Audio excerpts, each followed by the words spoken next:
بسم اللہ الرحمن الرحیم باب الحث علی الازدیاد من الخیر فی اواخر العمر۔ اس سے پہلے باب المجاہدہ کا بیان ہوا اور مجھے امید ہے کہ ہم لوگ کچھ مجاہدہ شروع بھی کر چکے ہیں، کیونکہ خالی سننا تو مقصد ہے نہیں۔ اور اخیر میں ایک حدیث پیش کی گئی تھی،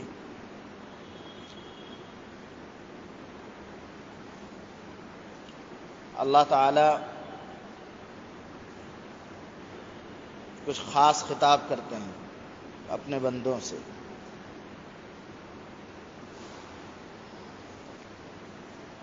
جس میں اللہ نعمتوں کی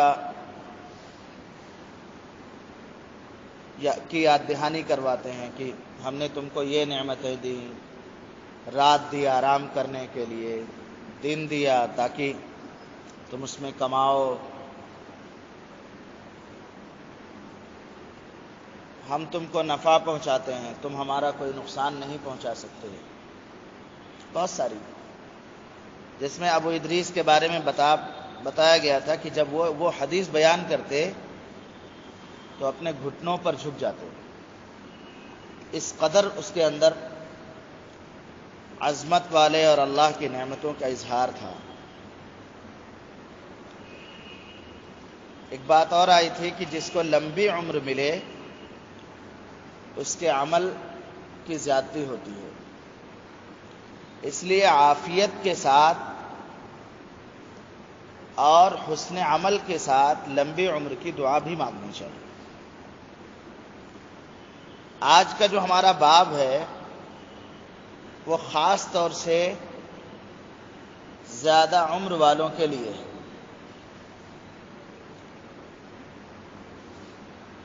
کہ آخر عمر میں، زندگی کے آخری مرحلے میں نیکیاں بڑھا دینی چاہیے، کیونکہ آدمی کی روانگی کا وقت ہو چکا ہوتا ہے۔ جس آدمی کے بال سفید ہونے لگیں وہ اس بچے سے جو ابھی پیدا ہوا ہے یا ان لوگوں سے جن کے بال ابھی کالے ہیں، موت سے عموماً زیادہ قریب ہوتا ہے جس کے بال سفید ہوتے ہیں۔ یہ سفیدی اللہ کی طرف سے نذیر ہے، ڈرانے والی چیز ہے، بتلانے والی ہے کہ تمہارا وقت قریب ہے۔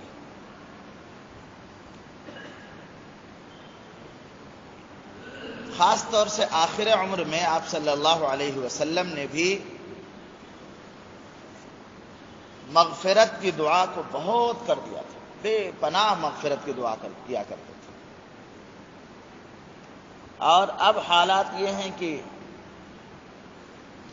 بوڑھا ہوتا جاتا ہے آدمی، بجائے رجوع بڑھانے کے، اللہ کی طرف متوجہ ہونے کے، دیگر اس کے جو ذہن میں چیزیں ہیں، میرا مکان، میری زمین، میرا گھر، یہ سب چیزیں ذہن میں زیادہ چلنے لگتی ہیں۔ سب سے پہلے آیت شریفہ ہے اولم نعمرکم ما یتذکر فیہ من تذکر وجاءکم النذیر۔ اللہ تعالیٰ قیامت کے دن پوچھیں گے کہ اے میرے بندے، کیا میں نے تجھے اتنی لمبی عمر نہیں دی جس میں کوئی نصیحت حاصل کرنے والا نصیحت حاصل کر لیتا؟ کیا میں نے تجھے اتنی لمبی عمر نہیں دی؟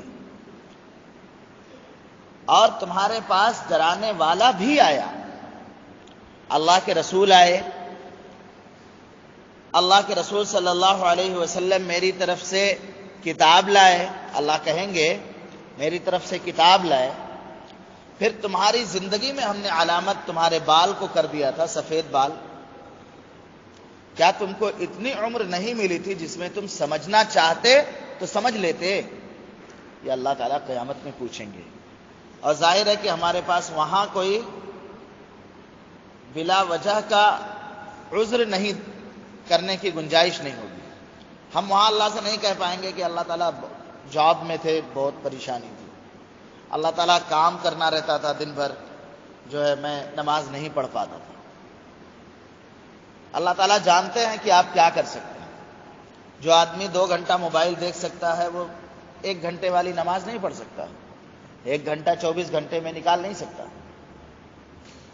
جو آدمی 8 گھنٹہ کھڑے ہو کر کے ڈیوٹی کر سکتا ہے وہ 4 منٹ 5 منٹ 10 منٹ کی فرض نماز نہیں پڑھ سکتا۔ اللہ کو معلوم ہے۔ یہ اس آیت سے مراد کیا ہے؟ ابن عباس رضی اللہ عنہ اور دیگر محققین کا کہنا ہے اس کا معنی ہے کہ کیا ہم نے تم کو 60 سال کی زندگی نہیں دی؟ اصل میں 60 سال کی زندگی یہ آخری لمٹ ہے۔ 60 سال کے بعد تک جو آدمی پہنچ جائے اللہ کے یہاں وہ کوئی عذر نہیں دے پائے گا، کوئی عذر، معمولی عذر بھی وہ نہیں دے سکے گا۔ یعنی وہ یہ نہیں کہہ سکتا کہ اللہ تعالیٰ مجھے بھرپور ٹائم نہیں ملا، تھوڑا اور عمر دے دیتے تو میں یہ کر لیتا، میں وہ کر لیتا۔ اس کی ایک مراد 60 سال ہے۔ اس کے سلسلے میں ایک حدیث بھی آ رہی ہے، اور اس عمر سے جس میں سمجھ جاتا ہے آدمی، 18 سال بھی مراد لیا گیا ہے۔ 18 سال سبھی ہو جاتے ہیں، 18 سال سمجھ کی عمر ہوتی ہے، بچہ سب کو پہچانتا ہے اور سب کچھ پہچانتا ہے۔ اور کہا گیا ہے کہ یہ 40 سال کی عمر ہے جس میں آدمی اگر سمجھنا چاہے تو سب کچھ سمجھ سکتا ہے، اس میں عقل راسخ ہو جاتی ہے۔ 40 سال کی عمر میں ایک دم عقل پک جاتی ہے۔ اب عقل میں مزید اضافہ تجربے کی بنیاد پر تو ہو سکتا ہے، لیکن کچھ نہ کچھ خلل بھی واقع ہوگا۔ یہ حسن اور کلبی اور مسروق وغیرہ کی روایت۔ ایک بڑی اہم بات، وَنَقَلُوا أَنَّ أَهْلَ الْمَدِينَةِ كَانُوا إِذَا بَلَغَ أَحَدُهُمْ 40 سَنَةً تَفَرَّغَ لِلْعِبَادَةِ۔ علماء نے بیان کیا ہے کہ مدینہ کے لوگ 40 سال کی عمر میں جب پہنچتے تھے تو ہر کام سے 40 سال تک سب کرتے تھے، پڑھائی لکھائی کمائی سب، تب تک اپنا سب کچھ سیٹ کر لیتے۔ 40 سال کی عمر میں عبادت کے لیے فارغ ہو جاتے تھے۔ کیوں؟ کیونکہ اب گاڑی قریب ہے، اب نکلنا ہے، لہذا اب زاد و راحلہ، سواری تیار کرو، سامان سفر رکھو۔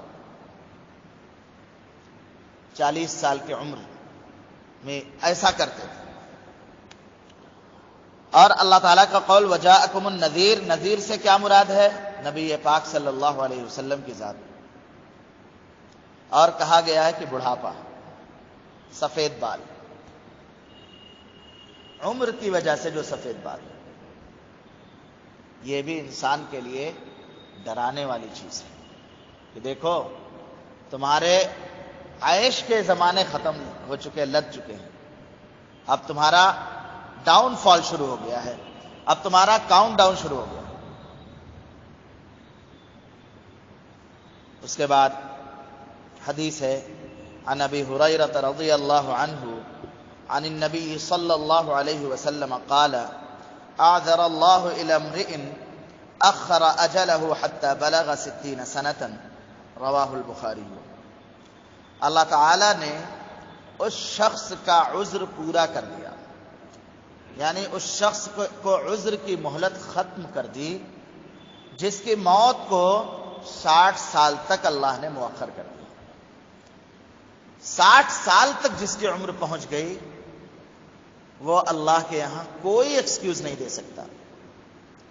60 سال میں آدمی جب پہنچ گیا تو اب اس کو ساری نیکی کے اعمال شروع کر دینا چاہیے، یا سارے گناہ کے کام ختم کر کے اللہ کی طرف متوجہ ہونا چاہیے، اور اپنی پوری جو 60 سالہ زندگی گزاری ہے اس میں کیے ہوئے تمام اعمال کا حساب کتاب کر کے، اگر ذمے میں کچھ کام باقی رہ جاتے ہیں، مان لیجئے نمازیں باقی ہیں، روزے باقی ہیں، کسی کا حق لیا ہوا ہے باقی ہے، سارے حساب کتاب کر کے 60 سال تک میں فنش کر دینا چاہیے اور 60 سال میں تیار ہو کے بیٹھ جانا چاہیے، کیونکہ 60 سال جس کو عمر مل گئی اب وہ اللہ کے یہاں کوئی ایکسکیوز نہیں دے پائے گا کہ مجھ سے یہ کام ایسے ہو گیا ویسے ہو گیا، یہ ہے وہ، یہ میکسیمم ایج ہے۔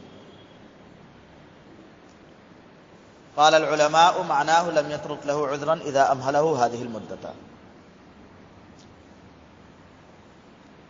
اسی میں ایک اور بڑی اہم بات بیان کی جا رہی ہے کہ بہت سے نوجوان جو ہوتے ہیں وہ پختگی میں بوڑھوں سے کم نہیں ہوتے، یہ بات جاننی چاہیے۔ بہت سے نوجوان، اب جیسے ہم لوگوں کی مجلسوں میں نوجوان لڑکے تو کوئی نہیں رہتے، بوڑھے بھی کہاں رہتے ہیں الا ماشاء اللہ، لیکن نوجوانوں نے تو سوچ لیا ہے کہ ہمارے اوپر شریعت 18 سال 20 سال 25 سال کے نوجوان جو ہیں وہ تو سوچ رہے ہیں ہم شریعت کے مخاطب نہیں ہیں، ابا ہیں جن کی عمر 35 40 سال ہے وہ شریعت کے مخاطب ہیں الا ماشاء اللہ، ورنہ اپنے بچوں کو متوجہ کرنا چاہیے، بلوغ کی عمر سے ہی انہیں اللہ کا ولی بنانے کی فکر کرنی چاہیے۔ بچے بالغ ہوں تبھی اللہ کی پہچان رکھنے والے ہوں، تبھی سے وہ نماز کی پابندی کرنے والے ہوں، پھر ہم ایک ایسی اولاد اپنی زندگی میں چھوڑ کر کے جائیں گے جب ہم جائیں گے جو ہمارے لیے صدقہ جاریہ بنے۔ اگر ہم نے بد عمل اولاد چھوڑی ہے تو ہمارے اوپر وبال بھیجنے کے بجائے ثواب نہیں بھیجیں گے۔ بعض نوجوان جو ہوتے ہیں، بعضی مجالس میں نوجوان جو ہوتے ہیں بڑے فہم والے ہوتے ہیں، بڑی سمجھ والے ہوتے ہیں۔ واقعہ ہے کہ حضرت عبداللہ ابن عباس رضی اللہ عنہ کم عمر تھے، لڑکے تھے۔ حضرت عمر رضی اللہ تعالی عنہ اپنی خلافت کے زمانے میں اپنی خاص مجالس میں جو بڑے لوگوں کے ساتھ اکابر صحابہ کے ساتھ ہوتی تھی، اس میں بھی وہ حضرت عبداللہ ابن عباس رضی اللہ عنہ کو اپنے ساتھ بٹھاتے تھے۔ بہت زیرک آدمی بچے ہوتے ہیں، آدمی کو اچھا لگتا ہے کہ یہ زیرک بچہ ہے، یہ کچھ نیا مشورہ دے گا۔ اللہ کے رسول صلی اللہ علیہ وسلم نے ایک بار سوال کیا، حضرت ابن عمر رضی اللہ عنہ کو معلوم تھا، نہیں بتائے۔ ادب میں کبھی کیا ہوتا ہے کہ بتاؤں گا، پتہ نہیں صحیح بولا کہ نہیں بولا۔ اللہ کے رسول صلی اللہ علیہ وسلم نے جب جواب دیا، بعد میں عبداللہ ابن عمر نے کہا اپنے ابا سے کہ یہ جواب مجھے معلوم تھا، تو حضرت عمر رضی اللہ تعالی عنہ نے فرمایا کہ بیٹے اگر بتاتے تو میرا سینہ چوڑا ہوتا،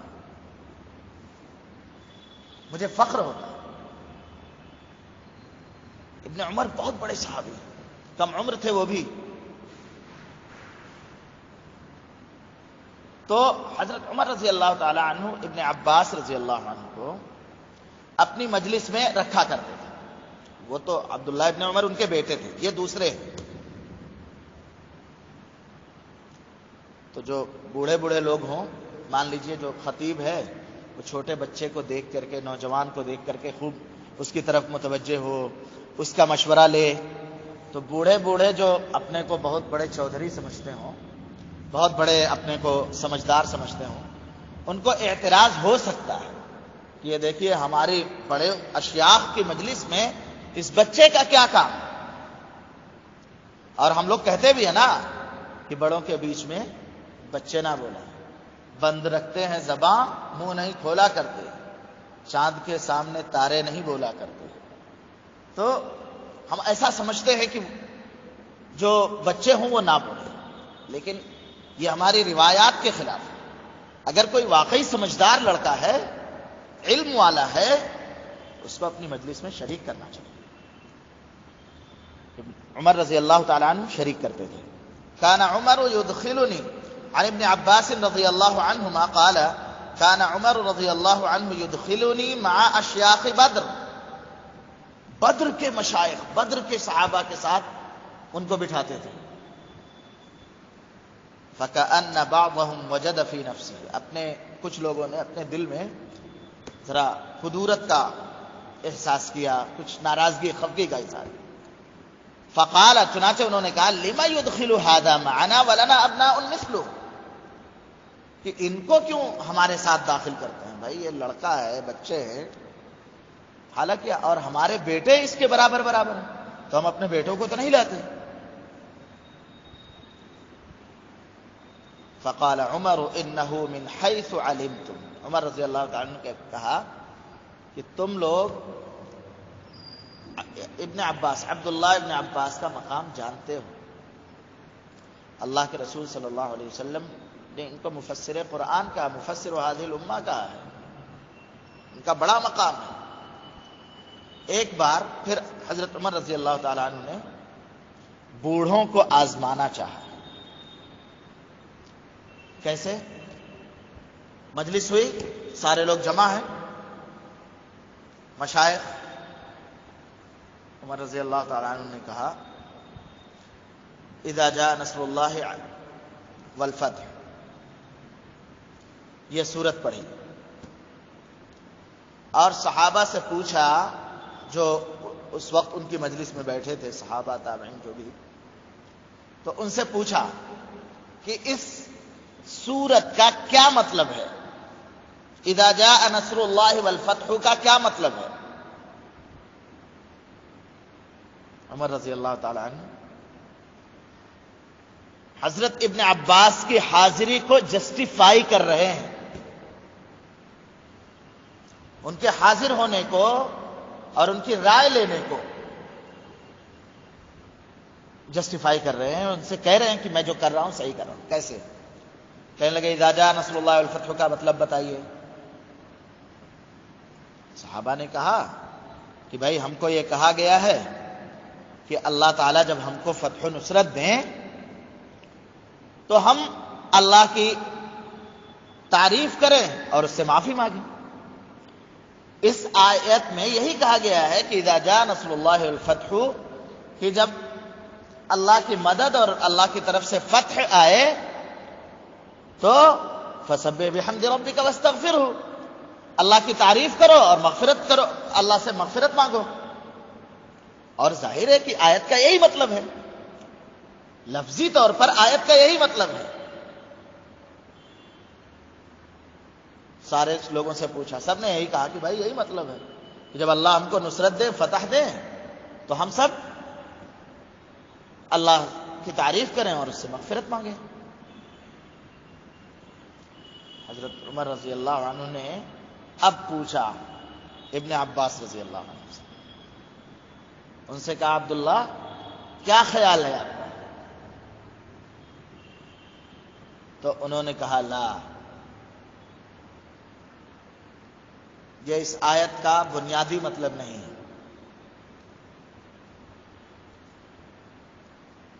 پھر پوچھا کیا مطلب ہے؟ فما تقول؟ قلت هو اجل رسول اللہ صلی اللہ علیہ وسلم اعلمہ له. اس آیت میں یہ بتلایا ہے اللہ نے رسول اللہ کو کہ اب آپ کی وفات کا وقت قریب ہے. اس آیت میں دیکھیے مطلب، دیکھیے کہاں پہنچ گیا. مغفرت ٹھیک ہے، وہ سب ہے لفظی مطلب، لیکن اس آیت کا جسٹ اور خلاصہ یہ ہے کہ اللہ تعالی یہ بتلا رہے ہیں کہ اے محمد اب آپ کی واپسی کا وقت قریب ہے. حضرت عمر رضی اللہ عنہ فرماتے ہیں قال اذا جاء نصر اللہ والفتح ذلك علامۃ اجلک فسبح بحمد ربک واستغفرہ. یہ آپ کے وفات کی علامت ہے، لہذا آپ اللہ اپنے رب کی تحمید بیان کیجئے اور تسبیح کیجئے اور اس سے معافی مانگیے. انہ کان توابا، بہت معاف کرنے والا ہے. عمر رضی اللہ تعالی عنہ نے اب کہا ما اعلم منها الا ما تقول، کہ ابن عباس اس آیت کا میں بھی وہی مطلب سمجھتا ہوں جو تم سمجھتے ہو. نوجوان لڑکے اپنی اولادوں کو قرآن کا علم سکھانے کی فکر کیجئے، حدیث کا علم سکھانے کی فکر کریں۔ لوگ اپنے بچوں کو دے دیتے تھے، یہ لیجئے ہمارے بچے کو قرآن سکھائیے، حدیث سکھائیے۔ یتیم جو بچے ہوتے تھے، جن ماؤں کے پاس کھانے کا نہیں ہوتا تھا، وہ بھی اپنے بچوں کو پڑھنے کے لیے بھیجتی تھی۔ یہ نہیں کہ نوکری میں لگا دیا اور صبح سے شام تک کام کرے گا، ہم لوگ کھائیں گے۔ وہ خود تو محنت کر لیتی تھی، لیکن اپنے بچوں کی تعلیم کی بڑی فکر کرتی تھی۔ حضرت بایزید بستانی کا واقعہ بہت مشہور ہے۔ اس لیے بھائیو، اس کی فکر کرنی چاہیے۔ دیکھیے، ایک لڑکے کو، ایک کم عمر کو حضرت عمر رضی اللہ تعالی عنہ اپنی مجلس میں کیا مقام دیتے ہیں۔ خیر، بات اب آئی ہے اللہ کے رسول صلی اللہ علیہ وسلم کے اس دنیا سے جانے کی۔ اب آگے یہ پورے باب کے ختم تک اسی سلسلے کو لیا ہے۔ حدیث ہے عن عائشہ رضی اللہ عنہا قالت ما صلى رسول الله صلى الله عليه وسلم صلاة بعد أن نزلت عليه إذا جاء نصر الله والفتح إلا يقول فيها سبحانك ربنا وبحمدك اللهم اغفر لي۔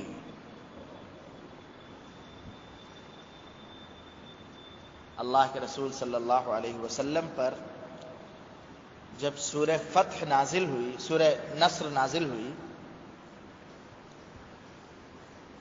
اس کے بعد آپ صلی اللہ علیہ وسلم صرف 80 دن حیات رہے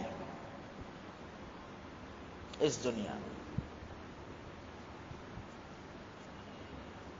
اور جب یہ سورت نازل ہوئی، اس کے بعد اللہ کے رسول صلی اللہ علیہ وسلم نے جب بھی کوئی نماز پڑھی تو اس میں مغفرت کی دعا کی۔ کیا کہا؟ سبحانک ربنا وبحمدک فسبح بحمد ربک واستغفرہ۔ آپ کی موت کی اطلاع دے دی گئی ہے کہ اب آپ کا وقت قریب ہے، اب آپ تسبیح کیجئے، تحمید کیجئے۔ تسبیح کا مطلب سبحان اللہ کیجئے، اللہ کی پاکی بیان کیجئے۔ تحمید کا مطلب اللہ کی تعریف بیان کیجئے، اس کی نعمتوں پر حمد و ثنا کیجئے۔ اور استغفار کا مطلب اپنے چوک سے، کوئی بھی غلطی سے معافی طلب کیجئے۔ اللہ کے رسول صلی اللہ علیہ وسلم معصوم ہے، آپ سے کوئی گناہ نہیں ہوا، پھر بھی مغفرت طلب کرنا اپنے کو بندہ بنانا ثابت کرتا ہے کہ بندہ ہے، رب کی شان میں کب کیا کوتاہی ہو جائے، لہذا وہ معافی مانگتا رہتا ہے بندہ۔ تو آپ صلی اللہ علیہ وسلم جب بھی کوئی نماز پڑھتے اس آیت کے بعد کیا کہتے؟ سبحانک ربنا، اے رب ہم آپ کی پاکی بیان کرتے ہیں، وبحمدک، اور ہم آپ کی تعریف کرتے ہیں، اللہم اغفر لی، اے اللہ مجھے بخش دیجیے، اے اللہ مجھے معاف کر دیجیے۔ کون کہہ رہا ہے؟ اللہ کے رسول صلی اللہ علیہ وسلم، جو پہلے ہی بخشا ہے۔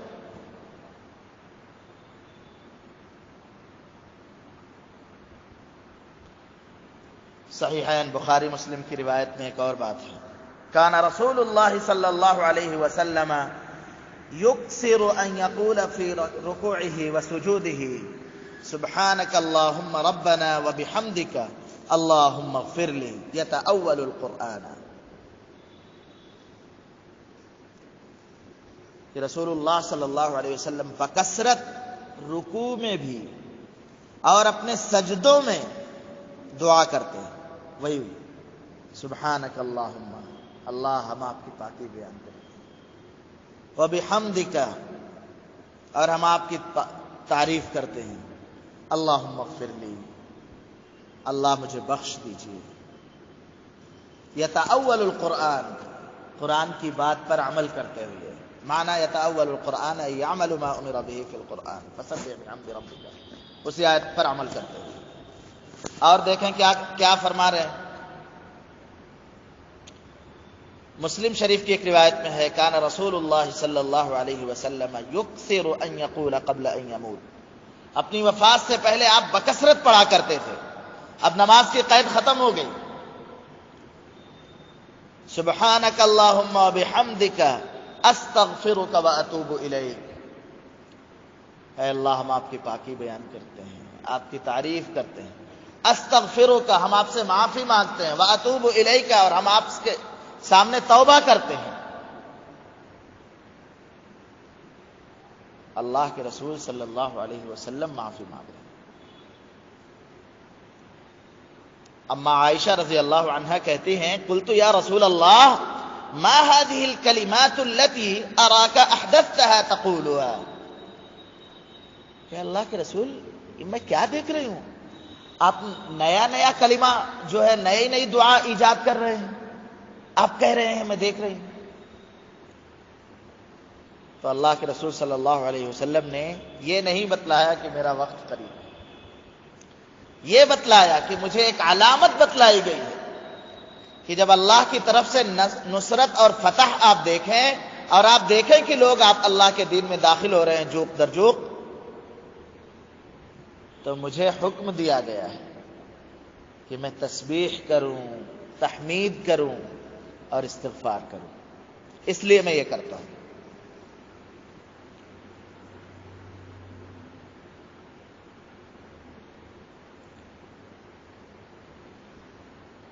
یہ آپ صلی اللہ علیہ وسلم کا مبارک عمل تھا۔ چوتھی حدیث ہے ان اللہ عز وجل تابع الوحی علی رسول اللہ صلی اللہ علیہ وسلم قبل وفاته حتى توفی اکثر ما كان الوحی،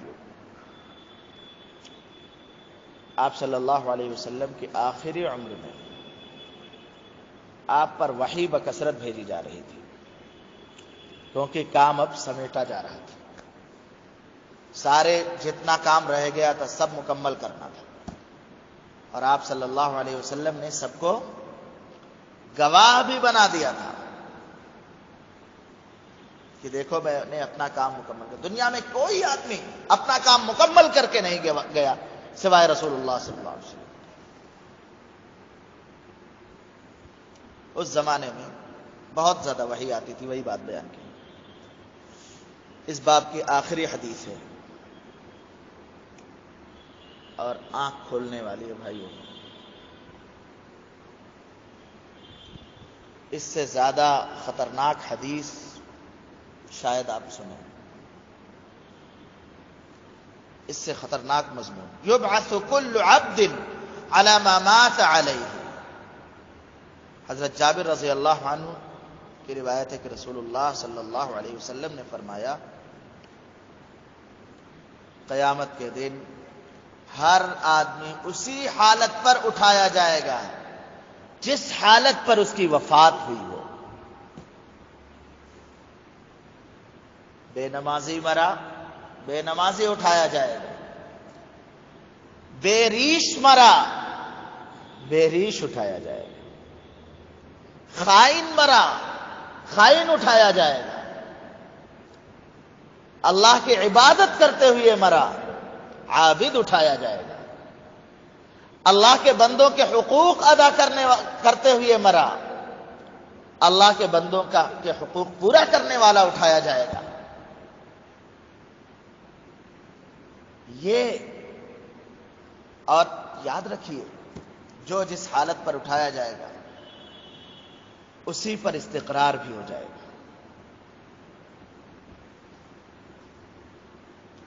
کوشش کرنی چاہیے، اسی لیے کوشش کرنی چاہیے کہ ہم سب اچھی موت مریں۔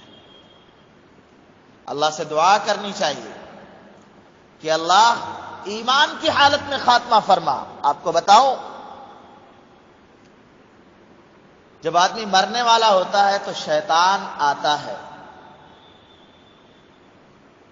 آپ کے ابا کی شکل میں، اماں کی شکل میں، دوست کی شکل میں، اور وہ نئے نئے آفرز کرتا ہے، یہ مانگ لو، یہ کہہ لو، ایسا کہہ لو۔ کیوں آتا ہے؟ آپ کا ایمان چھیننے کے لیے. جس آدمی نے ایمان پر عمل کے ذریعے دنیا میں پختگی حاصل کی ہوگی وہ عموماً بچ جائے گا. اور آپ کے اماں ابا زندہ نہیں ہیں پھر بھی وہ اماں کی شکل میں آ جائے گا, ابا کی شکل میں آ جائے گا اور کہے گا, ماں کے حوالے سے کہے گا, بیٹا میں نے تم کو دودھ پلایا, تم سے خالی ایک چیز مانگتی ہوں مرنے کے بعد. جب غنودگی کا عالم ہوتا ہے, جب کوئی بھی دنیا میں آپ کسی کو پہچانتے نہیں ہیں, میں تو بہت ڈرتا ہوں اس بات سے. کبھی کوئی ہولناک منظر آپ دیکھیں, کسی جگہ کا کوئی ہل ٹاپ ایسا دیکھیں, بہت اوپر ہو اور نیچے بہت بڑی کھائی ہو, ایسی اگر آپ کوئی منظر دیکھیں, یا کچھ جگہوں پر کسی صورت کے اندر لوگ آگ وغیرہ ایسے بھڑکتی ہوئی آگ کی تصویر جب بناتے ہیں, دل کانپ سا جاتا ہے کہ یہ مرحلہ سے تو گزرنے والے ہیں ہم, کیسے گزریں گے. ابھی دیکھیے اوپر سے کوئی آدمی ہم کو اٹھا کر کے, یہ دوسرے اس چھت سے اٹھا کر کے کوئی ہم کو خالی نیچے ڈال دے, مر جائیں گے. وہاں تو مرنے کا چکر ہی نہیں, وہاں تو خالی عذاب اور تکلیف کا چکر ہے.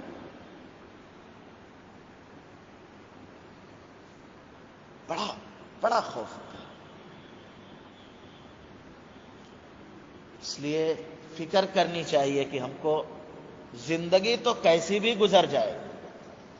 آج میرا بھی ایک دن کم ہوا, آپ کا بھی ایک دن کم ہوا, ایک بھکاری کا بھی ایک دن کم ہوا, ایک بدکار کا بھی ایک دن کم ہوا, ایک نیک آدمی کا بھی ایک دن کم ہوا. سب کا ایک ایک دن کٹ گیا, مائنس ہو گیا.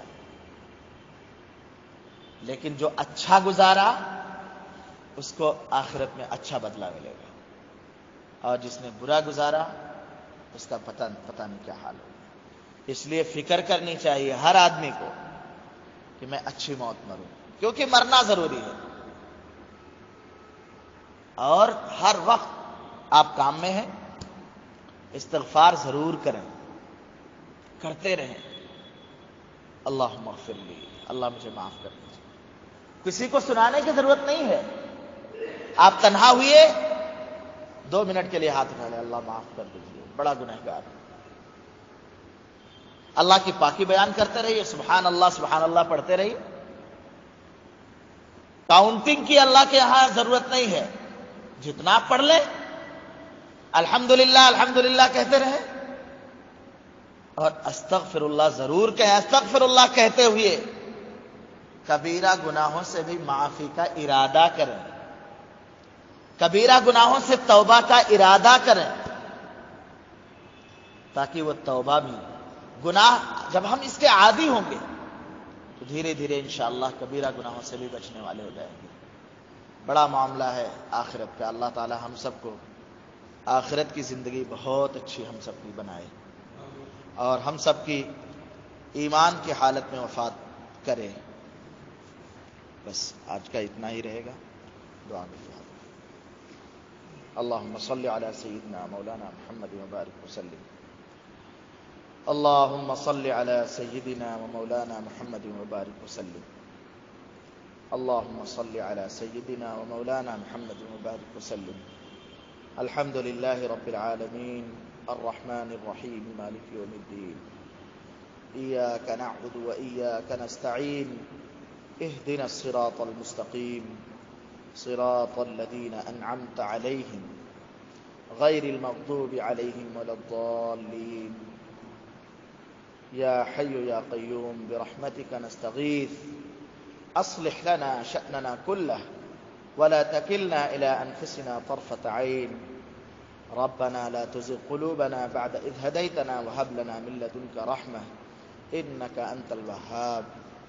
اے اللہ ہم سب کے گناہوں کو معاف فرما, اے اللہ ہمارے اس بیٹھنے کو قبول فرما, اے اللہ آپ کا کلام اور آپ کے رسول کی حدیث ہم نے پڑھی ہے اور سنی ہے, اے اللہ ہمارے پڑھنے اور سننے کو قبول فرما. اے اللہ ہمیں سبق لینے کی بھی توفیق عطا فرما. اے اللہ ہماری آخری عمر کو اور زیادہ بہتر بنا دیجیے. اے اللہ بہت بہتر بنا دیجئے، اے اللہ، اے پیارے اللہ، ہم سب کا خاتمہ بالخیر فرمائیے، اے اللہ ایمان کی حالت میں خاتمہ فرمائیے، زبان پر کلمہ طیبہ جاری کرتے ہوئے ہم سب کا خاتمہ فرمائیے، اے اللہ شیطان سے اور شیطان کے مکر و فریب سے ہم سب کی حفاظت فرمائیے، اے اللہ ہم سب کے والدین کی حفاظت فرمائیے، ہم سب کے والدین کا بھی خاتمہ بالخیر فرمائیے، جن کے والدین اس دنیا میں حیات ہیں اللہ ان کو صحت اور عافیت عطا فرمائیے، اے اللہ جن کے والدین جا چکے ہیں ان کی مغفرت فرمائیے، اے اللہ ہم سب کو اپنا محبوب بندہ بنا لیجیے، اپنی محبوبیت کا شرف عطا فرما دیجیے، اے اللہ ہم سے جو کوتاہیاں ہو رہی ہیں ہمارے تمام صغیرہ اور کبیرہ گناہوں کو بخش دیجیے، اے اللہ ان دعاؤں کو محض اپنے فضل و کرم سے جناب نبی پاک صلی اللہ علیہ وسلم کے صدقے اور فعل میں قبول فرمائیے، وصلی اللہ علی خیر خلقہ محمد وعلی آلہ وصحبہ اجمعین برحمتک یا ارحم الراحمین۔